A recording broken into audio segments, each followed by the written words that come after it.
कि कांग्रेस पार्टी मुझे जवाब दे। मैंने उनको चुनौती दी है।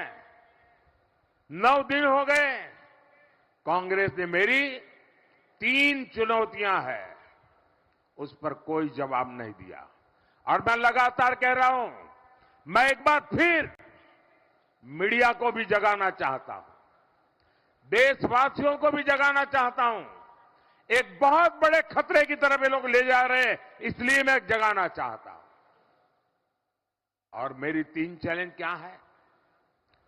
मेरा पहला चैलेंज है, क्या कांग्रेस ये लिख करके देश को देगी कि वो संविधान बदलकर धर्म के आधार पर मुसलमानों को आरक्षण नहीं देंगे?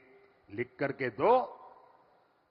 दूसरा, धर्म के आधार पर आरक्षण देकर दलित, आदिवासी, बख्शीपंथ, ओबीसी का हक नहीं मारा जाएगा। क्या कांग्रेस ये लिख करके देगी?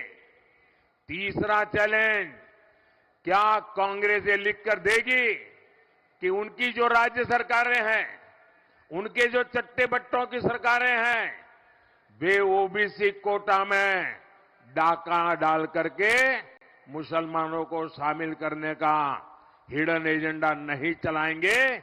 इसकी गारंटी देते हैं क्या? चुप है, मतलब उनके दिमाग में, उनकी सोच में कोई खोट है। अब मुझे जामनगर के लोग बताइए, देश पर इतना बड़ा खतरा मंडरा रहा हो, क्या मोदी चुप रह सकता है? क्या मोदी देश को फिर से बांटने दे सकता है? साथियों, मैं आज जामनगर की धरती से देशवासियों को विश्वास दिलाता हूं और कांग्रेस के चट्टे बट्टे सबको कहना चाहता हूं, जब तक मोदी जिंदा है, जब तक मोदी जिंदा है, इस देश को फिर से धर्म के आधार पर मैं बांटने नहीं दूंगा।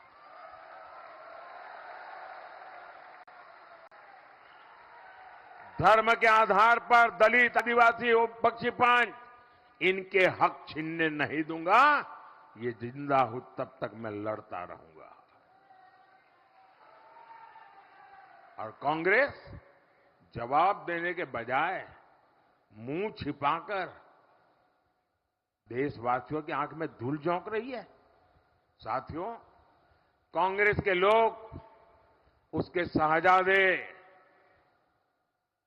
पूरी उनकी इकोसिस्टम हमारी आस्था पर प्रहार करने का कोई मौका नहीं छोड़ते। आपको याद होगा, कुछ समय पहले मैं विकास कार्यों के एक काम को करने के लिए द्वारिका आया था। द्वारिकाधीश के दर्शन के बाद मैं समुद्र के नीचे उस द्वारिका के दर्शन करने गया जिसका वर्णन हमारे धर्म ग्रंथों में आता है। मैंने समुद्र के भीतर कुछ देर ध्यान और पूजन भी किया। कांग्रेस के शहजादे को उससे भी तकलीफ है और मैं तो हैरान हूं, उत्तर प्रदेश में, बिहार में जो अपने आप को यदुवंशी कहते हैं, वो उनके साथ बैठे हैं जो श्री कृष्ण की द्वारिका को नकार देते हैं और जो शहजादा श्री कृष्ण की द्वारिका में पूजा अगर हो तो उसका मजाक उड़ाता है। उन्होंने कहा कि समुद्र के भीतर पूजा के लिए कुछ नहीं है। अरे, जिसको मिनिमम नॉलेज नहीं है, ऐसे लोगों से क्या करना है? आप मुझे बताइए, इनकी हिम्मत है कि किसी दूसरे मजहब के बारे में ऐसी बात कर दे? ये किसी दूसरे की मजहब की बातों को झूठा कह सकते, उसकी मजाक उड़ा सकते हैं? ये राम मंदिर का बहिष्कार करते हैं, द्वारका को झूठा बताते हैं, हिंदू धर्म की शक्ति, ऐलान कर दिया, हिंदू धर्म में जो शक्ति की कल्पना है, मैं उस शक्ति का विनाश कर दूंगा। क्या इस देश में कोई शक्ति के विनाश की कल्पना कर सकता है क्या? हम शक्ति के उपासक हैं जी। ये कांग्रेस का चरित्र है। अभी तो उन्होंने कह दिया शिव और राम का भी झगड़ा करा दूंगा।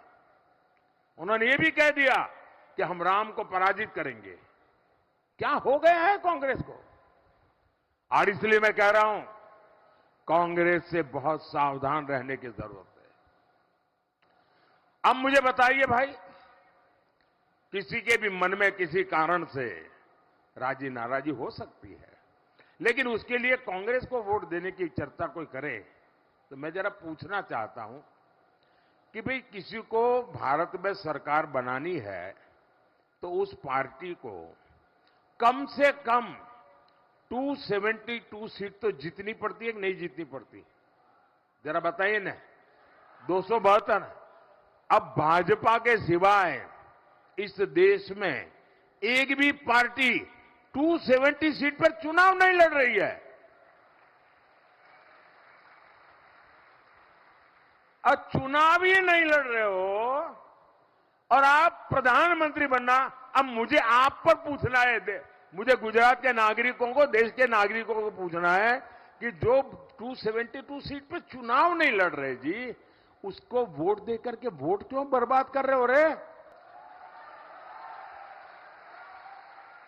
कोई लॉजिक है क्या?